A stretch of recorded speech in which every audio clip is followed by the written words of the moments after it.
Masih bersama dengan Wakil Ketua KPK Nurul Gufron dan juga Menko PMK Muhadjir Effendi. Saya ke KPK kembali nih.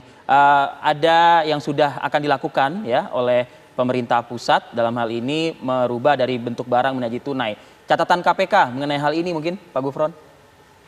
Ya, sebagaimana kami telah lakukan beberapa pendampingan ya, memang juga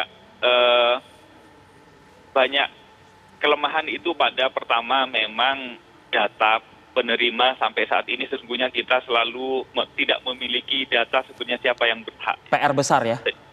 PR besarnya jadi pertama kita kan selalu mengatakan punya DTKS ya, data terpadu kesejahteraan sosial. Tetapi DTKS itu sebenarnya tidak update dan memang kemudian banyak ada kendala yang di real di masyarakat itu ya tidak pas lah, tidak benar gitu. Jadi integritas dari data penerima masih perlu dipertanyakan. Sehingga KPK kemudian ingin hadir itu untuk memastikan bahwa bantuan-bantuan dari nasional, dari pusat, dari pemerintah daerah provinsi maupun daerah kabupaten, itu harapannya distribusinya akan kian melebar. Tidak kemudian misalnya saya penerima dari pusat, kemudian dari provinsi saya juga dapat, dari kabupaten juga dapat. Untuk itu kami telah memberikan arahan agar menggunakan NIK, supaya penerimanya itu didata. Sehingga kemudian kalau saya sudah menerima, harapannya untuk program dari provinsi maupun dari kabupaten, harapannya kemudian untuk orang lain, supaya kemudian distribusinya semakin merata. Merata. Oke, Itu pertama. Jadi integritas dari data selama ini kita tidak memiliki. Karena itu KPK pertama menggunakan NIK arahannya, supaya kemudian NIK itu menjadi dasar. Kemudian memang faktanya sebagaimana disampaikan Pak Muhadjir tadi, benar bahwa data itu namanya data kesejahteraan sosial kan pasti dinamis, tidak statis ya. Boleh jadi yang kemarin kaya, tapi karena COVID kemudian ter-PHK kemudian menjadi miskin sehingga menjadi berhak. Oke. Sebaliknya juga orang yang kemudian semula miskin, semula berhak mendapatkan bantuan sosial, tapi mungkin juga karena dapat proyek, salah satunya dapat proyek dari bansos ini menjadi rekanan gitu. Minimal bukan rekanan untuk mengadakan barangnya, tapi mengirimkan gitu. Sehingga menjadi naik kemampuan ekonominya. Kemudian mestinya dikeluarkan. Oleh karena itu metodenya kami sarankan ada extension error maupun intention error. Yang ada di data itu harus kita gunakan. Tapi kalau ternyata yang ada di data itu ternyata sudah tidak layak untuk memberi karena sudah naik ekonominya, kami harapkan kemudian dikeluarkan. Sebaliknya, orang yang tidak terdata tapi kemudian saat ini sudah layak, maka dimasukkan. Itu bagaimana caranya? Dengan kemudian cek kembali ke RT RW, karena RT RW dan lingkungan sekitar yang lebih tahu. Baik. Itu yang kami sarankan. Baik, Pak Nurul Gufron, kita tangkap poinnya. Saya mau ke Pak Menko, bagaimana kemudian memastikan bahwa nantinya bantuan sosial langsung tunai ini bisa tepat sasaran kepada warga dan tidak ada data ganda di sana? Ya, selamat pagi Pak Nurul Gufron dari KPK. Mbak, saya jelaskan tentang data ya. Jadi sebelum ada COVID-19 ini, sebetulnya pemerintah kan sudah memberikan bantuan sosial. Bentuknya dua, yaitu PKH untuk mereka yang memang termiskin. Kemudian ada namanya kartu sembako atau yang juga bantuan pangan non tunai. Itu sebelum COVID ada. Kemudian datanya dari mana? Dari DTKS untuk penyaluran itu.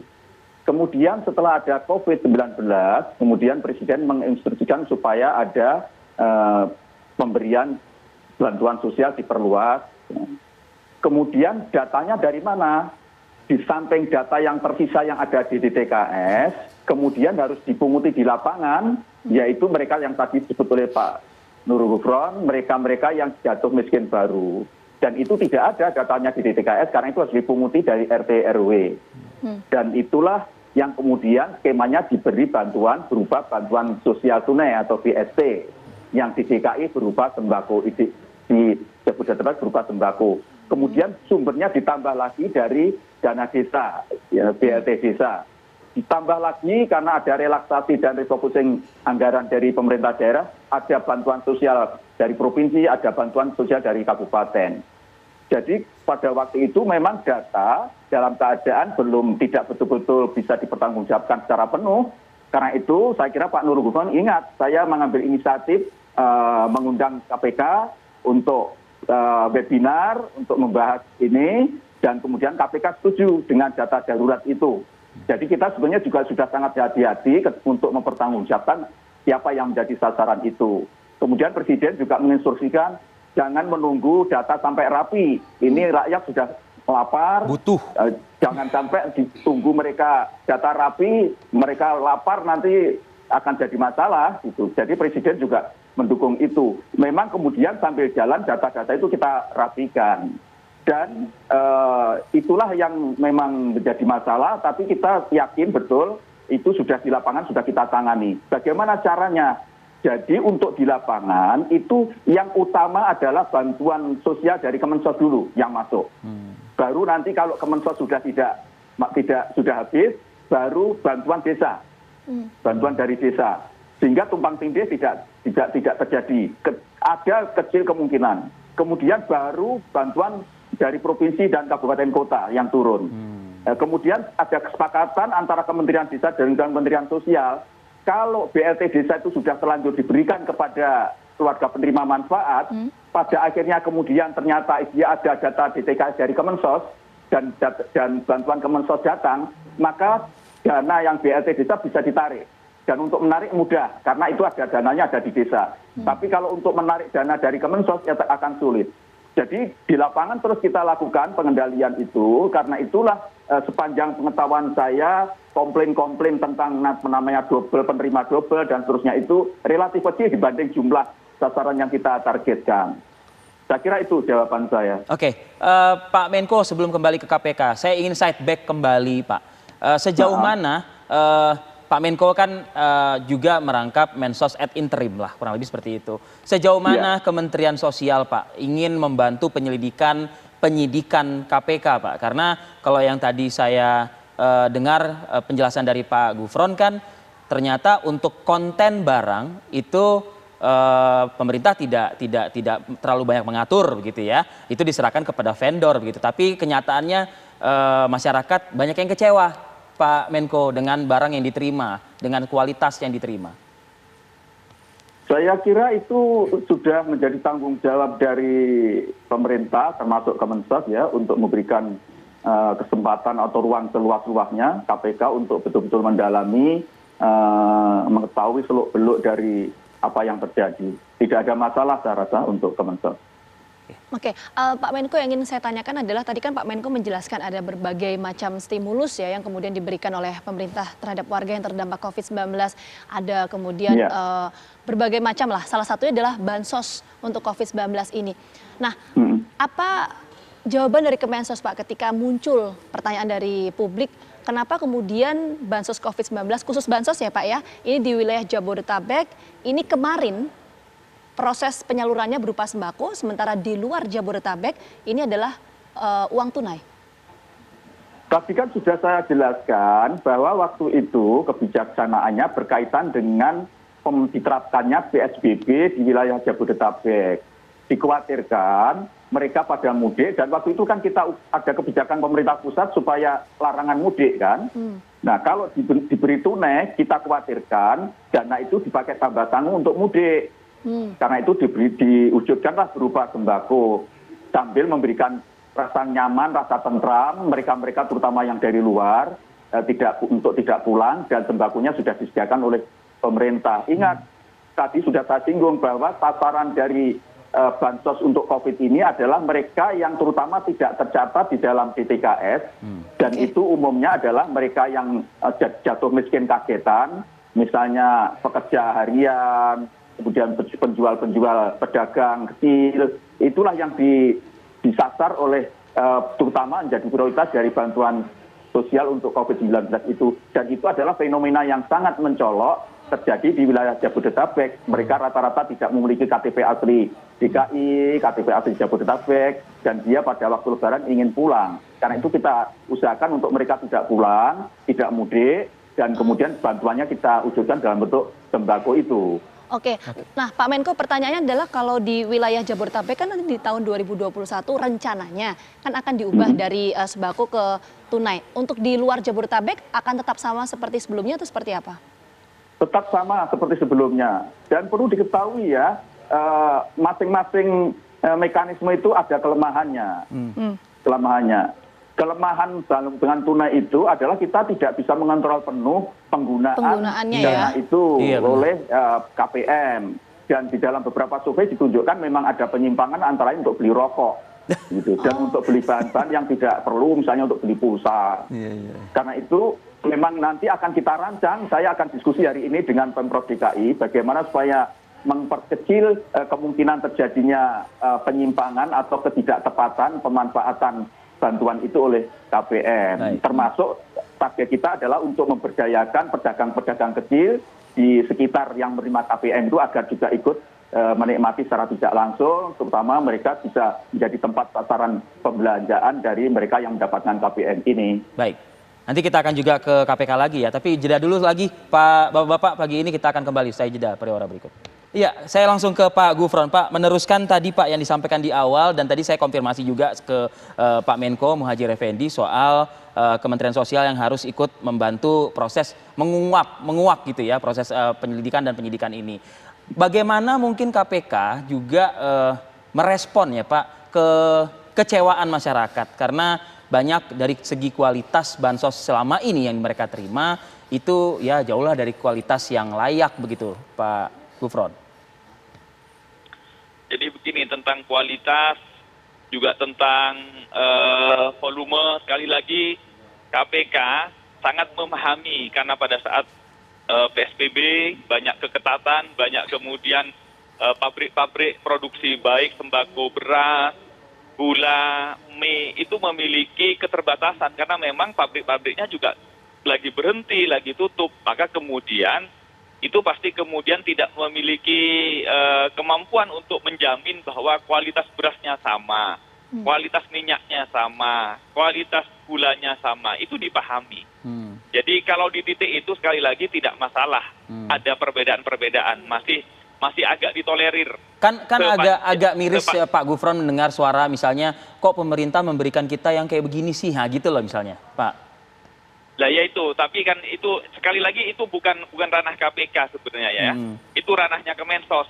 Apakah kemudian ini beras dimakan untuk manusia, untuk kucing gitu. Ada sampai sempat begitu. Itu sekali lagi mohon empati dari teman-teman Kemensos yang kemudian mestinya ini adalah rakyat kita semua. Mereka semua adalah tanggung jawab kita. Duit yang kita kelola dan yang harus kita kembalikan ke mereka sebetulnya bersumber dari mereka. Apakah ini karena memang lagi kondisi pandemi ya kan ya Pak Gufron ya, sehingga pemerintah dalam membuat suatu kebijakan proyek itu bisa menggunakan istilah PPK tadi, penunjukan langsung dan lain sebagainya gitu. Memang berdasarkan PP 13 2018 ya, bahwa kita saat ini memahami COVID-19, memahami kebutuhan untuk kecepatan membantu itu sangat penting. Jadi kita misalnya berharap memberikan layanan kepada masyarakat bagus dan kualitasnya baik banget, tetapi 3 bulan yang akan datang karena perlu tender dan lain-lain. Pada saat 3 bulan yang akan datang, masyarakat yang akan kita bantu boleh jadi sudah, mohon maaf, bisa meninggal sudah karena terlambat. Nah, untuk mengisi keterlambatan supaya lebih cepat itu memang menggunakan Perpres 13 2018 itu bahwa dikala COVID, dikala bencana di itu situasi perlu darurat dipercepat. seperti itu ya. Dari di sisi kedaruratan sudah disampaikan bahwa adegium hukum itu mengatakan hukum tertinggi adalah keselamatan rakyat. Bukan kemudian kita ikut prosedur hukum tapi kemudian rakyatnya sudah pada mati. Nah, di titik itu tidak masalah gitu. Penunjukan langsung itu legal. Sekali lagi itu enggak masalah, tetapi kemudian yang bermasalah kalau kemudian kelonggaran untuk menunjuk langsung itu dimanfaatkan untuk kemudian dapat keuntungan tertentu kepada pemilih anggaran. Sudah mencuatkah pemanfaatan ini dalam proses yang berlangsung saat ini? Gimana? Sudah mencuat nggak pemanfaatan yang Anda maksud tadi dalam proses penyelidikan saat ini? Oh tentu, itu menjadi bagian dari ukuran kami bahwa apakah jadi sejauh ini yang kami tangani masih tentang suapnya, kickbacknya. Tapi kalau kemudian apakah efektif bagaimana disampaikan Pak Muhadjir? Kenapa sih pilihannya menggunakan tunai, Iya. menggunakan natura tidak tunai? Sekali lagi, karena memang asumsinya supaya memang untuk mengisi kebutuhan sembako. Tapi kan juga Oke. masyarakat sebenarnya tidak, kalau memang asumsinya Pak Muhadjir tadi mengatakan, jangan-jangan kalau dikasih tunai dibuat untuk rokok dan lain-lain yang tidak dibutuhkan. Berarti asumsi itu juga sebenarnya menjustifikasi. Berarti yang diberi itu berarti sebenarnya tidak butuh, Pak. Oke, Kalau Pak. tidak butuh berarti diberi ya pasti kemudian tidak beli beras ya, karena Iya. kebutuhan berasnya sudah ada. Iya. Oke. Dibeli pulsa dia. Nah, itu yang berarti menunjukkan validitas, integritas dari data itu perlu diperdalam. Oke, nah Jadi Pak, dua hal ya, Pak Gufron. integritas dari data dan juga integritas dari penyelenggara pemberian bansos itu yang Oke. harus sama-sama dijamin. Iya, Pak Gufron tadi menarik, Pak Gufron juga menyinggung mengenai pasal suap, kemudian ada juga keuntungan yang didapat oleh penyelenggara negara dalam hal ini. Apakah kemudian ini bisa mengindikasikan bahwa ada kerugian negara dalam kasus ini, Pak Gufron? Semuanya masih didalami dan dihitung. Untuk menghitung kerugian negara, sekali lagi bukan wewenang KPK. Tetapi indikasi-indikasi dengan adanya kecurangan atau fraud ini, ada kickback ini menunjukkan bahwa kemudian tentu orang memberi sesuatu kepada penyelenggara negara, kemudian dia pasti kemudian akan curang dalam memberikan bantuan. Berapa dan apakah sudah terjadi kerugian negara, itu tentu wilayahnya teman-teman BPK ya? BPK Iya. ataupun BPKP untuk Betul. itu. Meskipun ini kewenangan dari BPK, tapi tentu ada koordinasi dari pihak KPK dan juga BPK dalam hal untuk data, penyidikan, dan lain sebagainya. Nah ini dalam kasus korupsi, ini tidak menyasar hanya kepada kasus dana bansos saja ya Pak Nurul Gufron, tapi semua kita bicara soal generalnya, ini kerugian negara bisa, suatu kasus bisa disebut ada kerugian negara dalam hal seperti apa sih? Dalam hal misalnya dari uang negara ya, misalnya anggap biayanya yang untuk bansos ini 6,8 triliun. Kalau dalam 6,8 triliun dalam pengelolaannya, mulai dari perencanaan, pelaksanaan, sampai pertanggungjawabannya, ada fraud, ada rencana yang kemudian disimpangkan, ada pelaksanaan yang kemudian disalahgunakan, ada pertanggungjawaban yang ternyata tidak bisa dipertanggungjawabkan, Oke. yang merugikan keuangan negara, maka disebut itu adalah kemudian ada kerugian negara di dalam penyelenggaraan pengelolaan bansos tersebut. Baik. Saya terakhir ke Pak Menko Muhadjir Effendi. Pak, masyarakat menunggu Pak, menantikan ya. Kalau udah bicara nominal pasti menantikan. Mudah-mudahan sih nggak jadi seperti yang Bapak sampaikan tadi Pak. Angkanya 200 atau 300 Pak Muhadjir? Kalau sementara 200, tapi ada kemungkinan bisa dinaikkan tergantung nanti terutama untuk wilayah DKI akan ada pembicaraan khusus dengan Pemprov DKI, harus seragam, jangan sampai nanti beda. Karena kalau beda nanti jadi apa yang diterima oleh masyarakat tidak sama, kan tidak baik. Termasuk tadi mekanismenya seperti apa dan seterusnya. Kalau sedikit mohon komentari apa yang disampaikan oleh Pak Gufron masalah Pak rokok ya. Masalah rokok itu tidak otomatis bahwa mereka yang beli rokok, yang lain karena sudah kecukupan. Masyarakat bawah itu misalnya daripada beli telur untuk anaknya, dia lebih pilih di rokok walaupun anaknya kelaparan.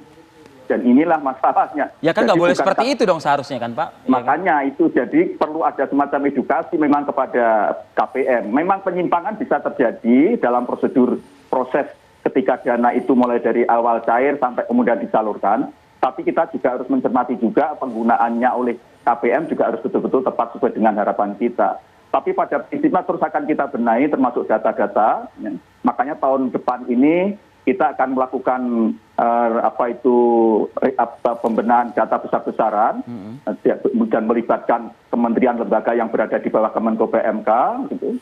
Dan dalam kaitannya dengan masalah jenis barang yang tidak sesuai dengan nilai, itu sebetulnya di Kemensos maupun Kemenko PMK juga sudah ada mekanismenya, ada hotline-nya. Setiap saat warga penerima KPM kalau dianggap barangnya tidak cocok, tidak sesuai, monggo kita dilaporkan. komplain. Dan segera kita tindak lanjuti. Pasti tidak. Kita punya daftarnya kok, berapa ratus. Tapi setahu saya tidak terlalu banyak gitu. Oke. Ada juga yang viral-viral itu setelah kita cek ternyata pura-pura saja, misalnya hanya dapat sedikit, setelah kita cek ternyata dibagi-bagi oleh RTW RW-nya, sepakat memang itu dibagi saja oleh seluruh warga misalnya. Tetapi di viral protes karena bagiannya tidak sesuai dengan apa yang ditetapkan oleh pemerintah misalnya.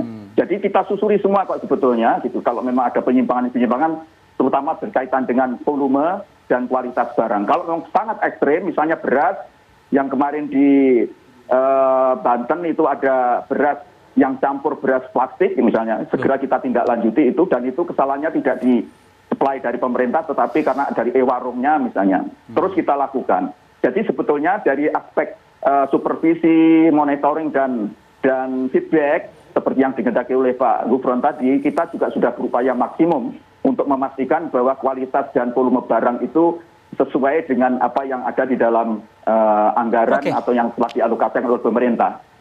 Baik, Pak Menko PMK Muhadjir Effendi dan juga Komisioner KPK, Wakil Ketua Umum KPK Nurul Gufron. Terima kasih atas waktu Bapak pagi ini berdiskusi bersama kami di Apa Kabar Indonesia Pagi. Selamat beraktivitas, salam sehat selalu untuk Anda Bapak-Bapak. Assalamualaikum warahmatullahi wabarakatuh.